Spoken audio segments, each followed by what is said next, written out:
সারা, ছাড়তে বলছি ছাড়েন বলে ছটপট করতে থাকলো।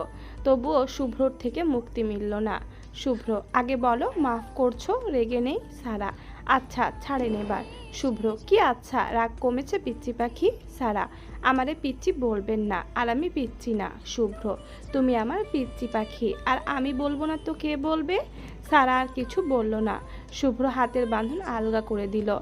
সারা ছাড়া পেয়ে সরে যেতে গেলে শুভ্র সারাকে আরও জোরে আটকে ধরে জড়িয়ে নেয় নিজের দুই হাতের বাঁধনে।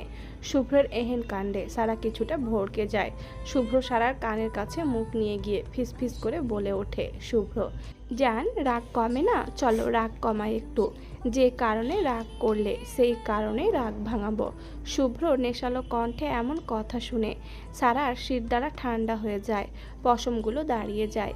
সারা শুকনো ঢোক গিলে শুভ্রর উদ্দেশ্যে বলে, সারা, মানে কি করবেন আপনি? শুভ্র, তোতলাচ্ছ কেন জান? শুভ্র নেশালো কণ্ঠে ফিসফিস করে বলে ওঠে, সারা ছাড়েন, ঘুমাবো আমি। শুভ্র, পিচ্চি পাখি, আজ ঘুম নিষিদ্ধ। আজ রাত আমার, অনলি আমার, শুধু তোমার রাগ ভাঙানোর জন্য। সারা, আমি রেগে নেই, ছাড়েন, ঘুমাতে দেন। শুভ্র আর কিছু বলতে না দিয়ে সারার উষ্টজোড়া নিজের দখলে নিয়ে নেয়। সারা ছটপট করা শুরু করে। মিনিট পাঁচেক পর শুভ্র ছেড়ে দেয়। সারা জোরে জোরে নিঃশ্বাস নেয়, তারপর বলে ওঠে, সারা অসভ্য, আর বলতে পারে না। শুভ্র আবার সারার লাল টকটকে উষ্টজোড়া নিজের আয়ত্তে নিয়ে নেয়। সারা বুঝে যায় আজ চাইলেও ছাড়া পাবে না। সারা নিজের হাত শুভ্র চুলের মাঝে গুজে দেয়। এতে শুভ্র আরও পাগল হয়ে যায়। আকাশের কুয়াশাচ্ছন্ন চাঁদের আলো সাক্ষী রেখে আবারও মিলিত হয় দুটি চাতক প্রাণ। ভোর 4টা। শুভ্র সারাকে নিয়ে ওয়াশরুম থেকে গোসল করে আসে। এক রাতে দুইবার গোসল করায় সারা ঠান্ডা লেগে গেছে। বিছানার সাথে চেপে শুয়ে আছে, ছোট্ট কোল বালিশ জড়িয়ে রেখে কম্বল গায়ে দিয়ে শুয়েছে সে। শুভ্র বেশ কিছুক্ষণ সারাকে পর্যবেক্ষণ করে, দরজা খুলে বেরিয়ে যায় রুম থেকে। উদ্দেশ্য তার কিচেনে গিয়ে স্যুপ রান্না করে সারার জন্য, আর নিজের জন্য ব্ল্যাক কফি বানিয়ে ট্রেতে করে নিয়ে আসতে থাকে। ফারুক তালুকদার মাত্র তাহাজ্জুদ নামাজ শেষ করলেন। শুভ্রকে ডাইনিংয়ের মৃদু আলোয় ওপরে যেতে দেখে তিনিও নিজের রুমে চলে গেলেন। শুভ্র রুমে এসে সারাকে উঠে বসায়। সারার মুখ ফ্যাকাশে, চোখগুলো ছোট ছোট দেখে বোঝা যাচ্ছে খুব ক্লান্ত সে। শুভ্র ফোঁ দিয়ে দিয়ে স্যুপ চামচ দিয়ে সারাকে স্যুপ খাওয়াতে থাকে। খাওয়ানো শেষে পিল আর ব্যথার জ্বরের ওষুধ খাইয়ে শুইয়ে দেয় সারাকে। শুভ্র কফি খেয়ে একটু হাঁটাহাঁটি করে সারার পাশে শুয়ে পড়ে। মনে মনে ভাবতে থাকে সকালে কথা হবে সেই ধারণাগুলো। এক সময় ঘুমিয়ে পড়ে শুভ্র। শীতের সকাল, সূর্য মামা অনেক আগে উদয় হলেও এখনও তার কিরণ ধরণীতে এসে পৌঁছায়নি। সকাল 9টা বাজে, তবুও কুয়াশা আর মেঘে চারিদিক অন্ধকারের মতোই। ঠান্ডা পড়েছে কনকনে, হাড় হিম করা। তালুকদার বাড়ির ড্রয়িং রুমে সবাই বসে আছে, মুখে কারোর কথা নেই। শুভ্রর চোখ মুখ স্বাভাবিক হলেও শ্রাবণের মুখে রাগের আভা, কিন্তু কেউ বুঝল না, কারণ শ্রাবণ ছোট থেকে চুপচাপ আর গম্ভীর, কারোর কথার মাঝে মতামত দেয় না, এটা তার সাথে যায় না। এই তো কিছুক্ষণ আগে সকালে পড়তে বসবে বলে অন্ত যখন সারাকে ডাকতে এসে সারাকে রুমে না পেয়ে শ্রাবণকে গিয়ে বলে, অন্ত, বড় ভাইয়া ছোট আপু তো রুমে নেই। শ্রাবণ ভুরু কুচকে অন্তর দিকে তাকিয়ে বলে ওঠে, শ্রাবণ, মানে? অন্ত, ছোট আপু রুমে নাই, আমি পুরো বাড়ি দেখেছি। আর আব্বু আম্মু চাচ্চু চাচ্চি ছোট ভাইয়া বড় আপু সবাই তো দরজা লাগিয়ে ঘুমায়, কারোর রুমেই তাহলে যায়নি। শ্রাবণ ভুরু কুচকে অন্তর দিকে তাকিয়ে আনিসা ফাতেহার দিকে তাকালো। আনিসা সাথে সাথে মাথা নাড়িয়ে বলল, আমি কিছু জানি না, আপনি এমনি তাকাবেন না, আমার ভয়ে পিঠ চুলকায়। শ্রাবণ বিরক্ত হলো, পর মুহূর্তে উঠে দাঁড়িয়ে হাঁটা শুরু করে দরজার কাছে গিয়ে থমকে দাঁড়ায়। পেছনে ফিরে এক ধমক দিয়ে বলে, 3টায় পড়া শুরু কর, আমি এসেই পড়া ধরবো বলে শ্রাবণ বেরিয়ে যায়। আনিসা সেদিকে তাকিয়ে মুখ ভেঙচি দিয়ে অন্তর দিকে তাকিয়ে বলে, শ্রাবণ ভাইয়ের চামচা, পড়তে বস, নয়তো তোর সাথে আমার আর ফাতুর পিঠও ফাটাবে। শ্রাবণ স্পষ্ট বুঝতে পারছে সারা শুভ্র রুমে সেও পুরো বাড়ি খুঁজে নিয়েছে। এই সকাল 7টায় কেউ ঘুম থেকে ওঠেনি, তাও এত শীতে সে তো এই চারটাকে পড়ায়। তাই সে ওঠে। শ্রাবণ বাগান ছাদ সব খুঁজে এলো, তবে যখন সারাকে পেল না তখন শিওর হলো সে শুভ্র রুমে আছে। শ্রাবণের রাগে পাগল পাগল লাগছে। নিজের মাথার চুল নিজে খামচে ধরে নিজে কিছুটা চিল্লিয়ে উঠল, তবে সামান্য শব্দে।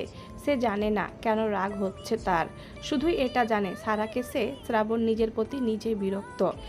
কেন বোঝে না একটা ছোট্ট মেয়ের প্রতি দুর্বল সে তো কখনো হয়নি, তাও আবার হাঁটুর বয়সী মেয়ে। স্কুল, কলেজ, ভার্সিটি সবসময় শ্রাবণ প্রেমের প্রপোজাল পেয়েছে। শুভ্র দুইটা মেয়ে বন্ধু থাকলেও শ্রাবণের শুভ্রবাদে কোনো বন্ধু ছিল না। কয়েক বছর আগে শ্রাবণের জীবনে একটা প্রেম এসেছিল, মাত্র 6 মাসের। গম্ভীর শ্রাবণ তারপর আবার আরও বেশি গম্ভীর হয়ে গেছিল।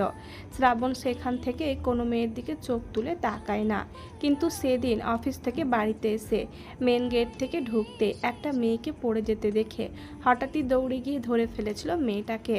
আর মেয়েটাকে দেখার পরে হৃদয় থমকে গিয়েছিল। শ্রাবণ আবারও বুঝেছিল মেয়েটা তার জীবনে বসন্তের হাওয়ার মতো এসেছে, সুন্দর করে সাজিয়ে দিতে।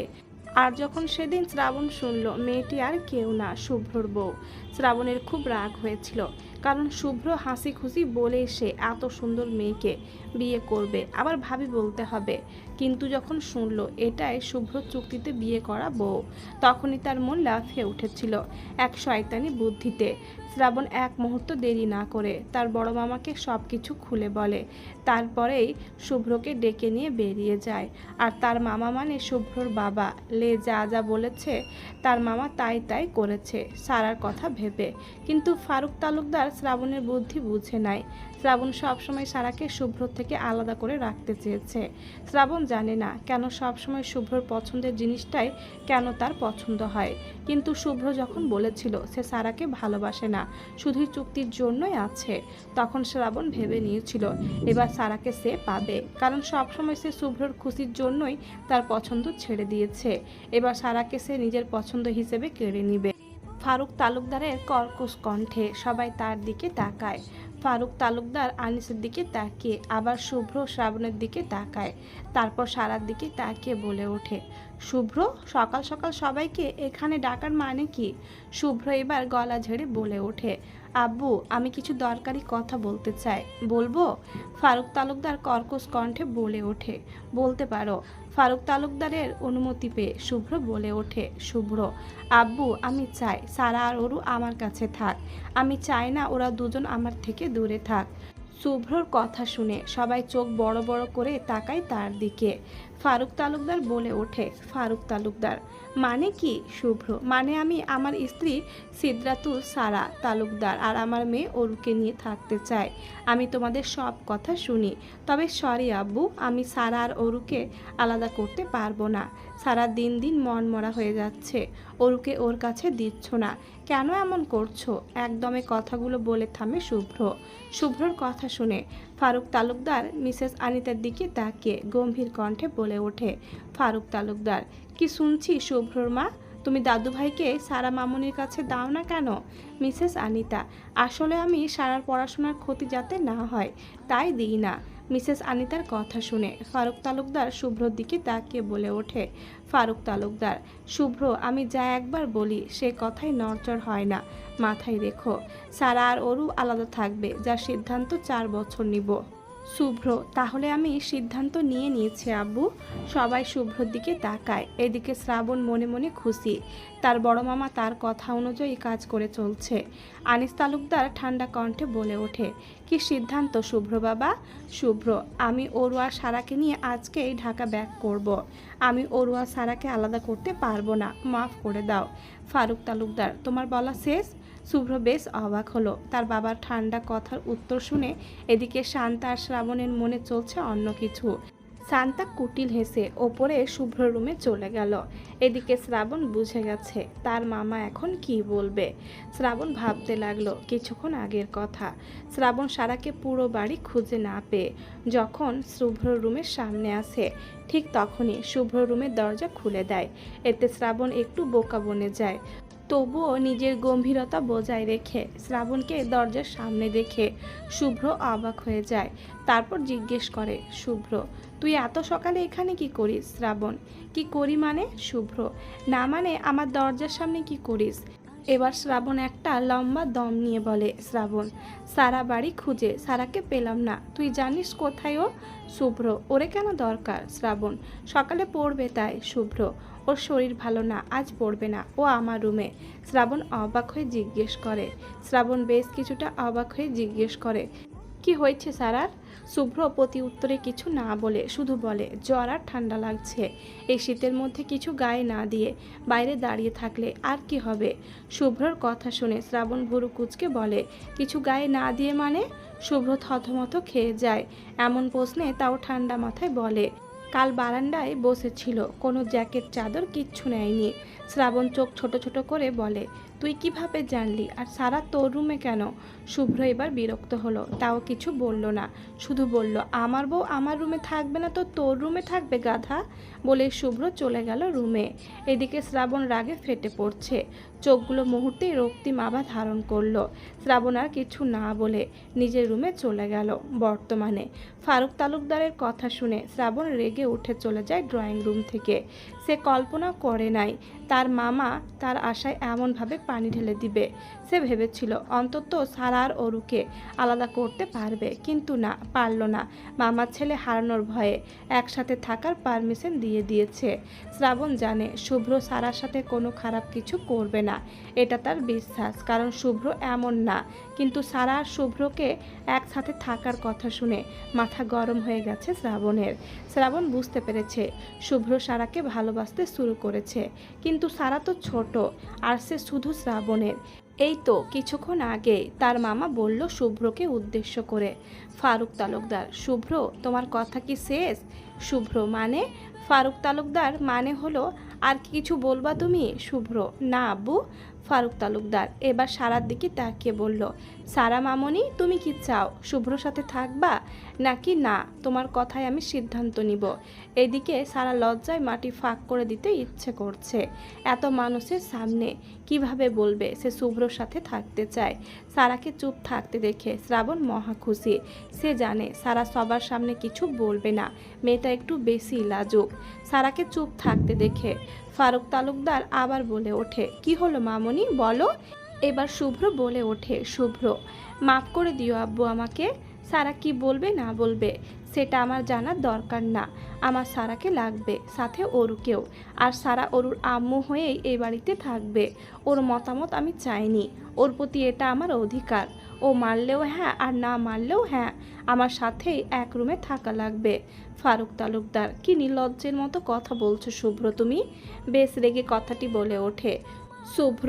যদি নিজের স্ত্রী সন্তানকে নিজের কাছে রাখতে নির্লজ্জ উপাধি পায়, তবে আমি শুভ্র হাজারবার নির্লজ্জ হতে রাজি। শুভ্রর কথা শুনে সবাই অবাক। এ কোন শুভ্রকে দেখছে সবাই?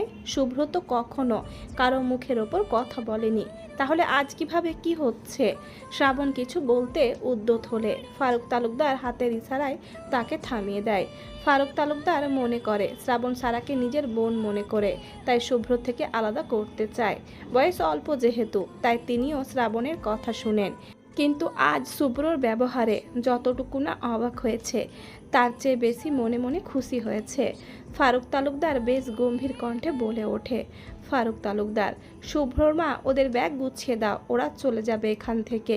আমি এমন অপদার্থ ছেলে আমার বাড়িতে রাখবো না, যে গুরুজনদের সম্মান করে না, বাবা চাচার মুখের ওপর কথা বলে। ফারুক তালুকদারের কথা শুনে সবাই আরও অবাক হয়। শুভ্রর ভাবাবেগ বোঝা গেল না। যে ছেলের ঠোঁটে সব সময় হাসি লেগে থাকে, সেই ছেলের নাক, চোখ, মুখ সব লাল বর্ণের বোঝাই যাচ্ছে প্রচণ্ড রেগে আছে। মিসেস আনিতা আর মিসেস সুমনা আঁতকে উঠলেন, সাথে আনিস তালুকদারও। শ্রাবণও ভুরু কুঁচকাল। সারা ভয় পেয়ে গেল। বুঝতে আর বাকি রইল না, এই পরিবারটাও তার গেল পোড়ামুখী ভাগ্য থেকে হারিয়ে যেতে চলেছে। সারা চোখ দিয়ে গড়িয়ে পড়ল নোনা জল। ফারুক তালুকদার সেদিকে তাকিয়ে শুভ্রর উদ্দেশ্যে বলে উঠলেন, ফারুক তালুকদার, শুভ্র, এখনই তোমরা ঢাকা চলে যাবে, আর এই বাড়িতে আসবে না। আমি তোমার মতো ছেলে চাই না, গুছিয়ে বেরিয়ে যাও। শুভ্রর ভাবাবেগ হলো না। সে শান্ত কণ্ঠে বলে উঠল, ওকে আব্বু, আব্বু যা আপনি বলবেন। এই বলে সারার হাত ধরে সারা জোরে ফুপিয়ে কেঁদে ওঠে। সাথে সাথে শুভ্রর হাত ছাড়িয়ে ফারুক তালুকদারের পা জড়িয়ে বসে কান্না করতে শুরু করে আকস্মিক আক্রমণে। ফারুক তালুকদার একটু ভড়কে যান, তবে সে জানতো এমনটাই হবে। ফারুক তালুকদার সারার দিকে তাকিয়ে মাথায় হাত বুলিয়ে বলে, ফারুক তালুকদার কি হয়েছে মামনি? পা ধরতে নেই, ছাড়ো। সারা ছাড়ে না, আরও জোরে জড়িয়ে ধরে। শুভ্র দূর থেকে শান্ত কণ্ঠে বলে ওঠে, সারা আব্বুকে ছেড়ে চলে আসো, আমরা ঢাকা ব্যাক করব, সব কিছু গোছাতে হবে। সারা এবার জোরে কেঁদে ফেলে। মিসেস আনিতাও সুমনার চোখে পানি চিকচিক করছে। সারা মেয়েটাকে খুব আপন মনে হয় তাদের। চলে যাবে শুনে খুব কষ্ট লাগছে, তবে ফারুক তালুকদারের মুখের ওপর কথা বলার সাহস তাদের নেই। আনিস তালুকদার সারার মাথায় হাত রেখে বলে, যাও মা, শুভ্র অপেক্ষা করছে। এদিকে সারার চোখে পানি দেখে শ্রাবণের পায়ের রক্ত মাথায় উঠে গেছে, পারছে না শুভ্রকে কয়েকটা থাপ্পড় দিতে। ফারুক তালুকদার এবার শান্ত কণ্ঠে বলে ওঠে, সারা মামনি যাও, ও তোমাকে ভালো রাখবে। এখানে থাকলে আলাদা থাকবা, ওরুকে বেশি পাচ্ছ না, ঢাকা যাও, সব পাবে, দেরি করো না। শুভ্র সারাকে নিয়ে যাও। কথাটা বেশ জোরেই বলে ওঠে ফারুক তালুকদার। সারা এবার ফারুক তালুকদারের পা আরও জোরে জড়িয়ে ধরে, কান্না করতে করতে বলে, সারা বাবাই প্লিজ এমন করবেন না, আমি খুব একা হয়ে যাব। বাবাই আপনি আমাকে মেয়ে মনে করেন, মেয়েকে দূরে সরিয়ে দিতে পারবেন? বাবাই আমি কখনো বাবা মায়ের ভাই বোনের আদর ভালোবাসা পাইনি, আপনাদের এখানে এসে পেয়েছি, প্লিজ এভাবে চলে যেতে বলবেন না। আমি ছোট থেকে খুব অবহেলা পেয়েছি, আপনাদের ভালোবাসা পেয়ে আমি ভালোবাসার লোভী হয়ে গেছি। প্লিজ বাবাই, আপনাদের ছেড়ে আমি থাকতে পারবো না। সারার কথা শুনে সবার মন খারাপ হয়ে গেল নিমিষেই। শুভ্রর মনটা খারাপ লাগছে, কি করবে বুঝতে পারছে না সে। মিসেস সুমনার চোখ বেয়ে পানি পড়ছে, চোখ এড়ায়নি কারোর। শ্রাবণ বেশ খুশি যে সারা যেতে চায় না, সারাকে সবাই আপন ভেবে নিয়েছে। ফারুক তালুকদার এবার বেশ কঠিনভাবে সারাকে নিজের পা থেকে ছাড়িয়ে বেশ কঠিন রাগী স্বরে শুভ্রকে হুঙ্কার দিয়ে বলে ওঠেন। ফারুক তালুকদার বেশ জোরেই রাগী কণ্ঠে হুঙ্কার দিলেন শুভ্রকে উদ্দেশ্য করে। বাড়ির সবাই রীতিমতো বুঝে গেছে আজ কি হতে চলেছে। শ্রাবণের চোখ হাসছে, বোঝা যাচ্ছে সে খুশি। সারা ফারুক তালুকদারের পা আরও জোরে জড়িয়ে ধরে কেঁপে কেঁপে উঠছে। ফারুক তালুকদার শুভ্রকে বললেন বেশ রাগী কণ্ঠে, তোমার সাহস দেখে আমি অবাক না হয়ে পারি না শুভ্র। তুমি আমার মুখের ওপর কথা বলছো, আবার আমার কাছ থেকে আমার মেয়ে আর নাতনিকে নিয়ে যেতে চাইছ। ফারুক তালুকদার এহেন কথায় শুভ্র ভ্যাবাচাকা খেয়ে গেল, সাথে সবাই অবাক হয়ে যাচ্ছে। শুভ্র নরম কণ্ঠে বলে ওঠে, কিছু বলবেন আব্বু? না কিছু বলি নাই, আমার মেয়ে নাতনিকে রেখে তুমি ঢাকা যেতে পারো, কেউ আটকাবে না, বেশ কঠিন কণ্ঠে বলে ওঠেন ফারুক তালুকদার। আব্বু আপনি কি বলছেন বুঝছেন? আমি ওদের জন্যই ঢাকা ফিরব, ওদেরকে একসাথে চাই আমার। শুভ্র শান্ত কণ্ঠে বলে। সবাই শুধু মুখ চাওয়াচাই করছে, কি হচ্ছে বুঝতে পারছে না। হঠাৎ ফারুক তালুকদার হেসে ওঠে জোরে, এতে সবাই আরও অবাক, বেশি অবাক হয় শুভ্র শ্রাবণ। বড় কোনো কারণ ছাড়া তারা ফারুক তালুকদারকে হাসতে দেখে নাই।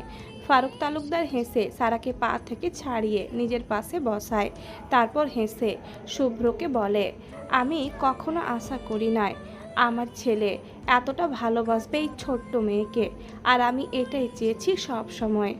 আর আজকের সব কিছুই তোমাদের পরীক্ষা ছিল, দেখলাম আমি তুমি সারা মামনিকে ভালোবাসো কি, আর সারা মামনি আমাদের নিজের পরিবার মনে করে ভালোবাসে কি। বলে আবার হেসে উঠলেন ফারুক তালুকদার, সাথে আনিস তালুকদারও। তিনি জানতেন তার ভাই কোনো ভুল সিদ্ধান্ত নিবে না। এদিকে শ্রাবণের চোয়াল শক্ত হয়ে গেল নিমিষেই। ফারুক তালুকদার এবার মিসেস আনিতার উদ্দেশ্যে বলে ওঠে, শুভ্রর মা সারা যখন ফ্রি থাকবে অরুকে সারার কাছে রাখবা, সারার পড়ার সময় বাদে অরু সারার কাছে থাকবে, আর রাতে অরু তোমার কাছে থাকবে। সারা মামনি বড় হোক তখন নিও, এখন অরুর জন্য সারা রাত জেগে পড়াশোনার ক্ষতি হোক চাই না। মিসেস আনিতাও সম্মতি জানালেন। শুভ্রও খুশি হলো বেশ। শ্রাবণের চোখ মুখ গাঢ় লাল বর্ণের ধারণ করেছে। গম্ভীর পুরুষ আরও গম্ভীর হয়ে গেল।